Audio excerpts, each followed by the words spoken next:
대림절 두 번째 주일이 되었습니다. 강단에 촛대 중 두 번째 불이 밝혀져서 이제 두 개의 불이 붙어 있습니다. 실제로는 네 개의 촛대와 하나의 초가 있어서 성탄절에는 마지막 초에 불이 붙어야 돼서 일단 대림절 네 개의 초를 불을 붙이고 성탄절 초에 불이 들어와야 하는 거죠. 이 촛불은 우리에게 밝은 빛을 보여주지만 안타깝게도 이 촛불은 어둠 가득한 이 세상의 곳곳을 밝힐 수가 없습니다. 특히나 물리적인 어둠은 모르지만 영적 어둠은 절대로 밝힐 수가 없습니다. 하지만 이 촛불이 의미하는 세상의 빛으로 오신 우리 주님께서는 어둠으로 가득해져가는 이 세상을 환하게 밝혀주실 수 있는 유일한 빛이십니다. 네 번째 촛불이 켜지고 나면 바로 성탄인데요. 성탄은 어두운 온 세상의 빛으로 오신 그 예수 그리스도의 빛을 비춘 복된 명절입니다. 대림절 또는 대강절이라는 의미 자체가 내려오심을 기다리는 절기라는 뜻인 것처럼 우리는 예수님이 이 땅에 오신 것을 기약하고 기다리는 절기다라고 지난주에도 설명을 드렸습니다. 그리고 지난 주간에는 다시 오실 예수님을 기다려야 하는 우리들의 마음을 이야기했죠. 맞습니다. 대림절은 주님이 세상에 오심을 기다리는 기간입니다. 우리가 주님의 오심을 기다린다고 하는데 몇 가지 실은 뜻이 있습니다. 첫 번째는 2000년 전에 이 땅에 오신 예수 그리스도의 초림을 돌아보는 거예요. 처음 이 땅에 오신 예수님, 아기 예수로 오신 예수님을 돌아보면서 그리고 그분의 공생애를 돌아보면서 그 주님이 오늘 또다시 나의 마음속에 나의 가정에 오시기를 소망하자는 겁니다. 이게 대림절의 첫 번째 기다림의 의미입니다. 이렇게 한번 기도해 보십시오. 주님, 2000년 전 이 땅에 오신 우리 주님, 근본 성탄절에 저의 마음속에 와 주옵소서. 오셔서 나의 심령과 나의 가정에 주님의 사랑이 충만하게 하옵소서. 우리는 성탄이 되면 이런 기도를 하곤 또 하도록 배웠습니다. 그러나 2000년대에 들어서면서 이런 기도가 사라지고 대부분 다 재정적인 문제나 건강의 문제의 기도로 다 바뀌고 말았습니다. 사랑하는 성도님들, 이번 2020년 성탄절을 맞아서 정말로 주님의 사랑이 충만한 내 가정, 내가 되기를 간절히 기도하는 소망의 기도가 우리에게 회복되기를 주의 이름으로 부탁합니다. 여러분들이 만난 사람 손을 잡아주게 되거들랑 이번 성탄에 사랑의 주님이 그대의 가정과 함께하기를 이렇게 기도해 줄 수 있는 마음들이 세워지시기를 부탁하는 거예요. 둘째는 예수님을 알지 못하는 사람들과 그리스도를 알지 못하는 모든 이방들과 나라들을 위해서 그 주님이 오셨는데 그 이방 그리고 예수를 알지 못하는 사람들을 위해 주님이 오셔서 그 크신 권역사를 이루어 주시기를 바라는 바람입니다. 그동안 오랫동안 부모님들을 위해 기도하고 또는 남편과 아내를 위해 기도하셨나요? 그런데 아직까지 역사가 일어나지 않는가요?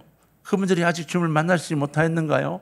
올해 정말 간절한 바람 가지고 이 기다림의 역사에 응답이 있기를 소원해 보시기를 주의 이름으로 부탁합니다.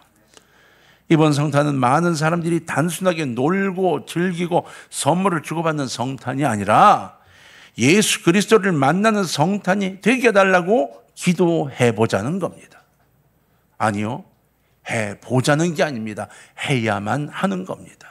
왜냐하면 매해 성탄은 그러한 성탄이 되어야만 했기 때문인 겁니다. 러시아에도 우크라이나에도 미얀마에도 북한 땅에도 성탄의 소식이 전해져서 하나님 주시는 화평이 가득해지기를 간절히 기도해 주시기를 주의 이름으로 부탁합니다. 셋째는 마지막 때 심판조로 다시 오실 주님을 기다리는 대림절을 맞아야 한다는 거예요. 성경에 기록된 마지막 소망, 요한계시록 22장 20절에 마지막 부분에 이렇게 되어 있죠. 아멘, 주 예수여 오시옵소서. 성탄을 기다리는 우리 궁극적인 고백은 장차 주님이 이 땅에 다시 오실 것을 기다리는 겁니다. 그리고 우리 그리스도인이란 장차 오셔서 모든 인간의 역사를 완성시키실 예수 그리스도를 기다리며 준비하는 삶을 살아가는 사람들이라는 것을 재인식해야 하는 거예요. 내가 그리스도인이라고요? 그러면 우리의 마지막 사명은 주님이 이 땅에 오셔서 역사를 완성할 때 그 완성에 동참하는 사람이라는 겁니다.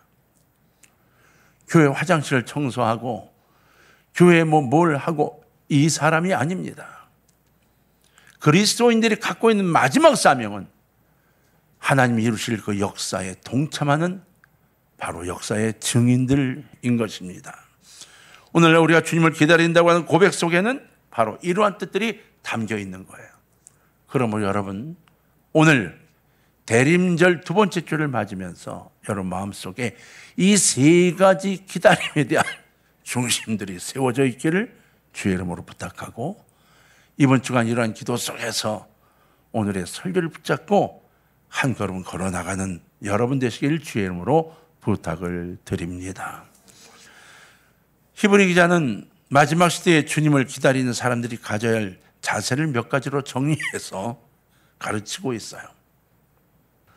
첫째, 참마음과 온전한 믿음으로 하나님께 나아가야 한다는 겁니다. 그리스도인들은 참마음과 온전한 마음으로 하나님께 나가야 한다.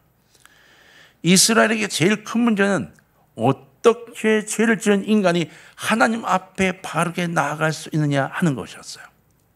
왜냐하면 너무 하나님과의 이 격차가 심하다고 생각을 했습니다. 그래서 이 하나님을 부를 때에도 적기는 야훼라고 적어도 야훼라 부르지 못했죠. 감히 하나님 이름을 하나님 어떻게 이렇게 부르냐는 거예요. 지금도 이스라엘은 그렇습니다. 그래서 야훼라 부르지 못하고 아도나이라 불렀어요. 그럼에도 불구하고 그들은 놀랍게 하나님의 말씀대로 살지 않습니다. 그러면서도 그는 갈등하고 고민했던 게 뭐냐면, 우리는 죄인이고 하나님은 아이고 유일하신 신이신데 우리가 감히 어떻게. 그래서 하나님이 그들을 위해 만들어주신 것이 제사의 법이었어요. 바로 이스라엘 백성이 하나님 앞에 나아가기 위해서는 죄를 씻어야만 했는데 그 죄 씻음을 위해 피가 필요했던 거예요. 너희들이 지은 죄는 너희가 죽어 마땅해 라고 하나님 말씀하신 거죠. 그래서 너희가 죽임을 당할 때 각을 떠 제단에 드려줘야 되는 거야. 그러나 너희 죄를 사하기 위해 다른 방법을 사용하자. 동물을 이용하자라고 말씀하셨죠. 여러분, 번제를 드리는 방법이 아주 간단한 것 같지만 굉장한 시간을 소모합니다. 몇 번 말씀을 드렸지만 번제는 쉬운 게 아니에요. 제물을 고를 때부터 보통 심각한 게 아닙니다. 양을 데리고 온다고 합시다.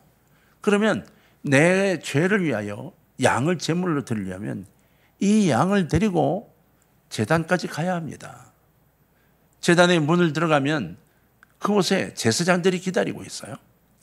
제사장들이 뭐 때문에 왔느냐고 물으면, 제가 이런 죄를 지어서요, 죄 용서함을 받기 위해 제사를 드려야 돼서요 라고 설명을 해야 해요. 그럼 제사장이 그 양을 데려놓고 이 콧끝부터 털을 다 손가락으로 이렇게 털을 만져 그 안에 상처가 있는 걸 찾습니다. 발끝까지 꼬리까지 찾아서 상처가 있으면 이 제물은 사용하지 못합니다. 그러니까 이 숫양, 어린 양을, 태어난 초태생의 양을 키워서 가지고 오는데 집에서 얼마나 정성 들여 키워야 되는지 모릅니다. 상처가 있으면 안 되니까. 그리고 나서 통과가 된다 할지라도 그 다음 애절한 시간을 보내야 해요. 내가 정말 주의 있게 키워서 정이 들었던 그 양을 앞에 놓고 제사장의 인도에 따라 내 손을 그 양의 이마에 얹고 죄를 전가시키는 예식을 갖습니다. 그리고 내가 지은 죄를 이 어린 양에게 전가시키는 이 예식을 갖고 그 다음에 양을 잡는 거예요. 제사장들이 양을 잡습니다. 잡아서 피는 피대로, 기름은 기름대로, 가죽은 가죽대로, 그리고 살은 각을 떠서 이것을 이제 전부 나누어 번제단, 소위 장작불로 막 되는 화재의 번제단 위에 올려서 태워서 그 연기를 하나님께 올리는 거죠. 그 과정 동안 조마조마한 마음으로 기다리고 있는 거예요. 내 죄가 지금 불이 태워져 없어져야 하는 거기 때문에 그만큼 힘들었죠. 이 번제를 통해서 육신의 죄를 용서함 받는다는 것 자체가 굉장히 힘들었어요. 그 죄를 용서받으면 그럼 이제 한 1년은 괜찮은가요? 아니에요. 이게 1년에 한 번 치르는 행사가 아닌 거예요. 내가 지은 죄악을 용서받기 위하여 또 다른 제사를 드려야 했던 거죠. 이것이 얼마나 힘든 일이었을까요? 그러나 하나님께서 이 땅에 육신을 갖고 예수님으로 오시면서 이게 바뀌게 됐어요. 하나님이 너무 힘들어하는 그들을 바라보면서 그들을 사랑하여 단번에 제사로 끝낼 방법을 제시해 주신 거예요. 다시 말하면 전혀 죄를 짓지 않은 예수님을 이 땅에 보내셔서 그 예수님 곧 하나님께서 모든 사람의 죄를 짊어지고 십자가에 달려 돌아가시도록 하신 거예요. 그래서 우리는 예수님을 어린 양이라 말하고 십자가에 흘리신 보혈의 피를 어린 양의 보혈이라 이야기하죠. 그러면서 십자가에 달려 피를 흘리고 이 땅을 떠나시게 돼요. 그리고는 그 죽음에서 승리하심을 보이기 위해 부활하시게 되는 겁니다. 우리를 대신해 피를 흘려주셨으므로 단 한 번의 제사로 우리의 모든 죄를 씻어버리셨다고 하나님 우리에게 말씀하십니다. 단 한 번의 제사로 우리의 모든 죄를 씻어주셨다는 거죠. 본문 중 19절을 보면 예수님의 피를 힘입어 하나님의 거룩한 집에 들어갈 담력을 얻었다 이렇게 되어 있어요. 맞습니다.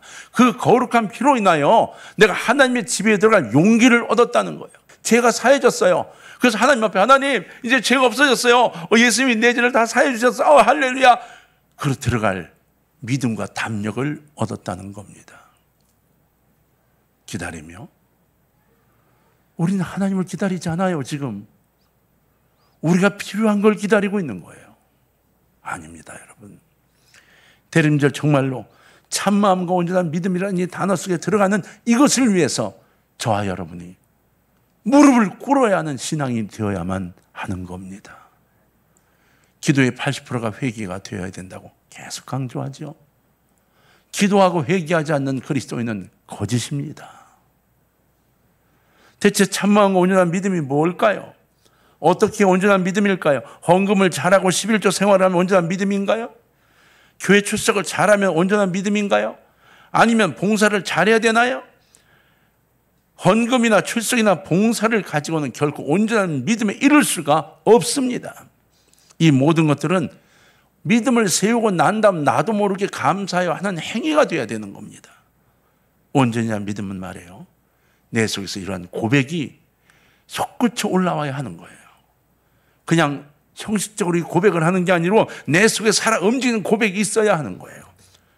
예수 그리스도께서 나의 죄를 깨끗하게 씻어 주셨습니다. 예수님께서 저를 대신하여 십자가에 죽으심으로 나의 죄가 용서함을 받았습니다. 감사합니다 하는 기도가 여러분 중심 속에 살아 움직여야 한다는 것입니다. 진정한 천국의 초대는 예수님께서 나를 대신해 십자가의 보혈을 흘려주셨음을 마음으로 확신하고 믿어야 하는 겁니다. 이 사실을 믿고 오직 예수 그리스도만을 의지하고 순수함으로 주님 앞에 나오는 것, 이게 온전한 믿음인 거예요. 그냥 교회를 다니며 무엇을 해주겠지, 하나님이 어떻게 해주겠지, 아니요, 믿음이 아닙니다. 두 번째로 바라봐야 될 게 있는데, 믿는 도리의 소망을 움직이지 말고 굳게 잡아야 한다는 겁니다. 23절에 보면 약속하신 이는 믿으시니 우리가 믿는 도리의 소망을 움직이지 말고 굳게 잡고라고 했어요. 우리가 믿는 도리의 소망을 움직이지 말며 굳게 잡고, 우리와 약속을 하신 분은 바로 신실하신 하나님이신 거예요. 하나님과의 우리의 약속은 반드시 지키실 것을 우리는 압니다. 하나님은 그 약속을 분명히 지키세요. 실망하지 말고 끝까지 소망 가운데 나가라고 지금 말씀하고 있는 거예요. 얘들아, 내가 너희와 약속을 한 게 있니? 아직 이루어지지 않았어? 그러면 소망을 버리지 마라. 이 소망을 가지고 끝까지 따라와 라고 말씀하고 있는 거예요. 안타깝게도 많은 사람들이 신앙생활을 하다가 주님을 떠나기도 합니다. 어떤 기대를 가지고 예수를 믿었는데 그 기대대로 이루어지지 않는다고 실망해서 떠나는 겁니다. 하나님의 뜻과 전혀 상관이 없는 내 뜻대로의 응답이 없을 때 실망하여 떠납니다. 참 놀랍죠? 주는 분과 약속을 하지 않습니다. 그냥 일방적으로 이거 달라고 요청해 놓고 응답이 없다고 떠나버리고 마는 거예요. 자그마한 것을 얻으려다 큰 것을 잃고 마는 겁니다. 그러나 오늘 우리에게 분명히 말씀하시기를 여러분과 약속하신 하나님, 복을 주시겠다고 약속하신 하나님, 기도를 들어주시겠다고 약속하신 하나님, 인생의 길을 함께하겠다고 약속하신 그 하나님은 신실하시기 때문에 반드시 그 약속을 지킬 것이고 반드시 약속에 동참하실 것이라고. 그래서 얘들아, 실망하지 말고 포기하지 말고 끝까지 약속을 믿고 희망을 굳게 잡고 나아가라 라고 말씀하고 있는 겁니다. 놓치지 말래요. 굳게 붙잡고 있으랍니다. 2022년도도 이제 한 달밖에 남지 않았습니다. 하나님께서 이 한 해를 시작하면서 우리와 약속해 주신 것들이 분명히 있을 겁니다. 하나님께서는 말씀으로 우리 약속을 해 주셨죠. 그리고 우리 기도의 응답으로 약속을 또 해 주신 분도 있을 겁니다. 대부분의 성도님들이 아마 그 약속이 이루어졌거나 지금 이루어지고 있을 겁니다. 아직 약속이 이루어지지 않았나요? 그럼 돌아보셔야 됩니다. 이제부터라도 돌이켜 하나님과의 약속의 신실한 믿음으로 기도해야 되는 것이 남아 있다는 거예요. 그냥 약속을 받아놓고 그냥 지나고 있다면 그 약속은 이루어지지 않습니다. 하나님께 간구하고 내 삶이 하나님 원하시는 삶으로 변화되어 가야 응답이 있어지는 거거든요. 여러분이 하나님과 맺은 약속을 먼저 지키십시오. 하나님과 약속을 지켜야 합니다. 그러면 하나님께서 반드시 약속대로 축복을 이루어 주실 것입니다. 세 번째, 우리는 서로 돌아보며 사랑과 선행으로 격려해야 하는 겁니다. 그렇습니다. 주님을 기다리면서 우리는 서로 사랑하며 기다려야 돼요. 이 땅에 주님이 다시 오실 때까지 서로 사랑하며 서로 아끼고 서로 위로해야 합니다. 서로 선한 일을 하면서 주님을 기다려야 합니다. 우리 주님께서 오셔서 우리가 서로 싸우고 헐뜯고 미워하고 파당을 만들어 다투는 것을 보시기라도 하면 어떻게 할까요? 하나님 얼마나 가슴 아파 하시겠습니까? 바울이 각각 교회에 편지를 쓸 때마다 이러한 일들 때문에 편지를 쓰며 고통스러워했던 걸 꼭 기억합시다. 아무리 봉사를 많이 한다 하더라도, 제 아무리 기도를 열심히 한다고 하더라도, 제 아무리 능력이 많다고 하더라도 사랑이 없으면, 그리고 서로 시기하고 질투하고 남을 원망하고 있으면 이 모든 것이 다 헛된 것이라고 성경은 말하고 있어요. 바울 사도는 고린도전서 13장 1절로 3절에서 내가 사람의 방언과 천사의 말을 할지라도 사랑이 없으면 소리나는 구리와 울리는 꽹과리가 되고, 내가 예언하는 능력이 있어 모든 비밀과 모든 지식을 알고 또 산을 옮길 만한 모든 믿음이 있을지라도 사랑이 없으면 내가 아무것도 아니요, 내가 내게 있는 모든 것으로 구제하고 또 내 몸을 불사르게 내줄지라도 사랑이 없으면 내게 아무 유익이 없느니라. 이렇게 고백했어요. 아무리 봉사하고 선을 행해도 사랑이 없는, 목적을 갖고 하는 행위는 그릇된 거라는 겁니다. 성도 여러분, 우리가 서로 사랑하는 것은 정말 중요한 겁니다.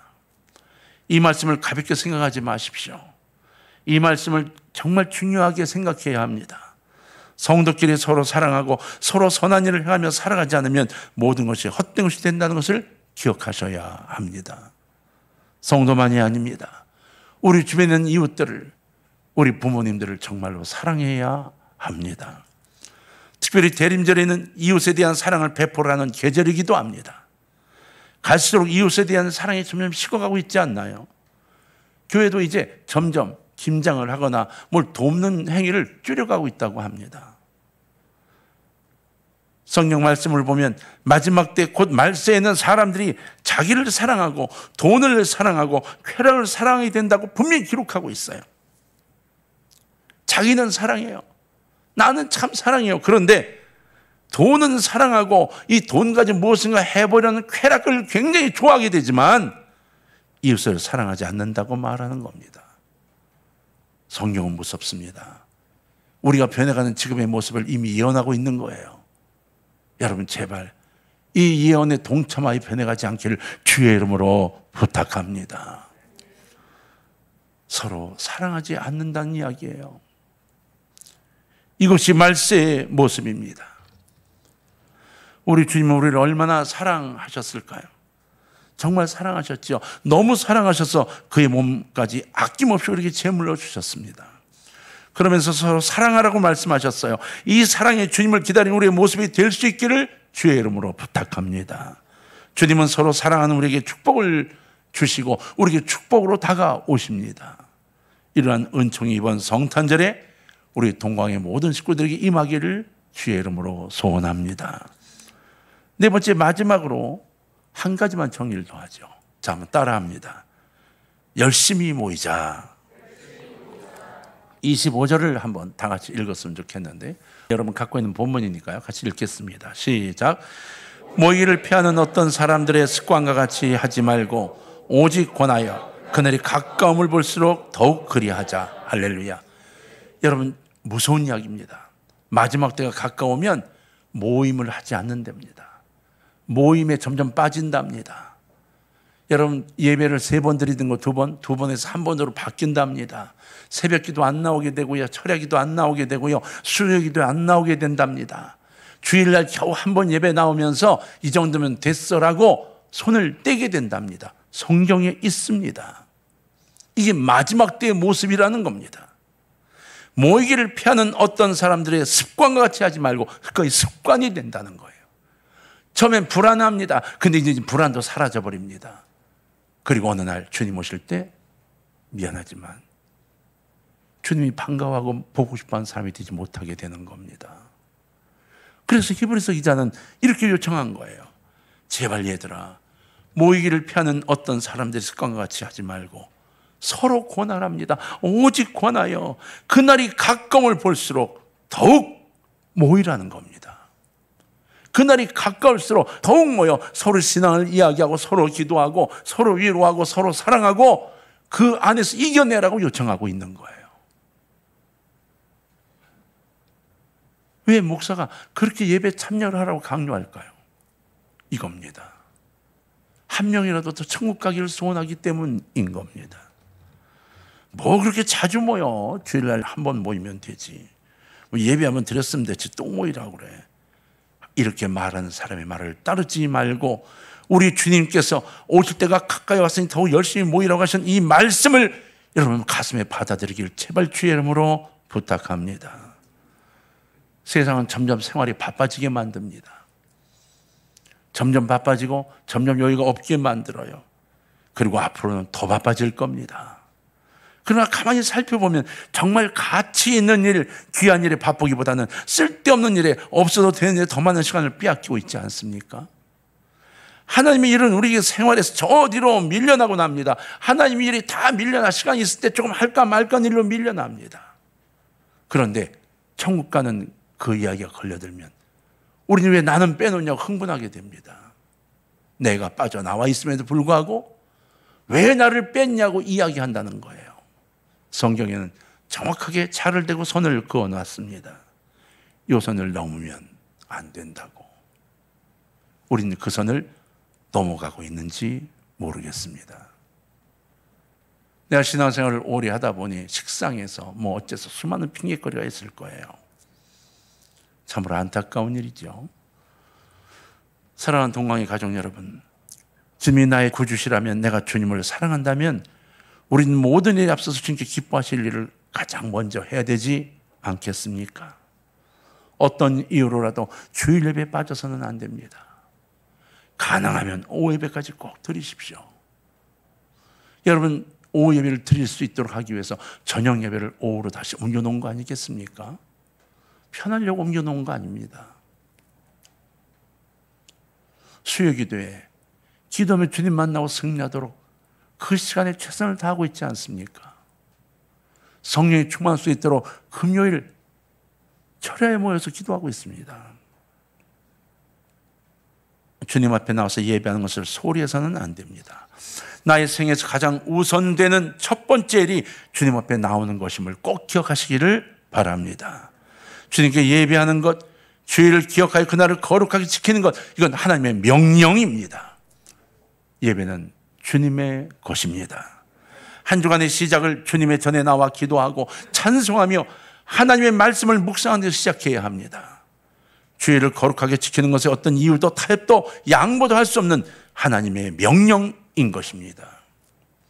사랑하는 동가의 가족 여러분, 대림절을 보내면서 주신 4가지 권면의 말씀을 오늘 마음속에 좀 새겨놓으시면 정말 좋겠습니다. 주님의 공로를 의지해서 하나님께 나아갑시다. 축복의 약속, 응답의 약속을 굳게 잡고 나아갑시다. 서로 사랑하며 서로 돌아보며 사랑과 선행을 행합시다. 모이기를 힘쓰고 서로 주님에게 가까이 가십시다. 대림절에 주님을 온전히 기다리는 신앙으로 주님께 한 걸음 다가서서 주님 닮아가기를 주의 이름으로 축원합니다.